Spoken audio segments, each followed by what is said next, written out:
2, 3, 4, 5, 6, 16 камер, почти рекорд. Здравствуйте. Сегодня у нас, судя по наполнению зала, достаточно интересная пресс-конференция, встреча. Мурат Зязиков, президент Ингушетии. На Кавказе нет слабых народов, там, немужественных народов, плохих народов или как бы непонимающих народов. Все на Кавказе, на юге нашей страны, включая Донское, Терское, Кубанское казачество и Ингушетию, это очень достойные люди, и каждый мы у себя наводим порядок. Этим мы отличаемся от других регионов и от другой части света.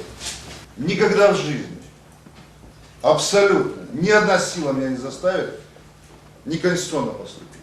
Я в то же время не согласен с тем, кто там говорит, что там надо любым образом проводить мероприятия. Я категорически противник проведения каких-то там мероприятий в масках, без опознавательных знаков, затемненных стеклах. Это те же террористы получаются. То есть мы являемся пособниками террористам, если мы проводим таким образом работу. Затемненные машины заезжают. В лучшем случае у него впереди номер, сзади номера нет. А я спрашиваю, а что он?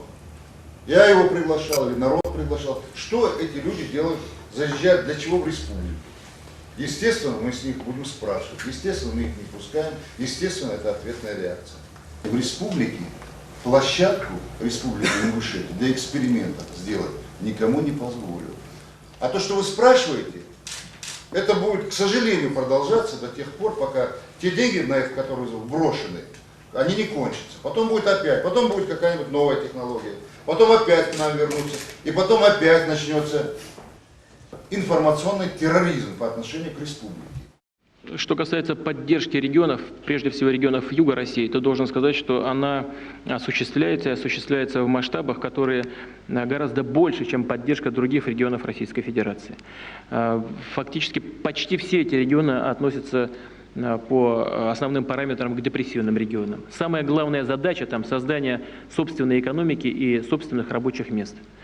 Это в значительной степени будет зависеть от самих субъектов Российской Федерации на юге России. Нужно таким образом организовывать производство и свою экономическую жизнь, чтобы становиться более и более самодостаточными. Разумеется, без поддержки федерального центра решить эту задачу быстро и эффективно не удастся. Поэтому у нас есть соответствующие программы, есть определенные договоренности на уровне правительства с президентом Зязиковым, к которому я отношусь с большим уважением. И мы все это будем осуществлять, все это будет продолжаться.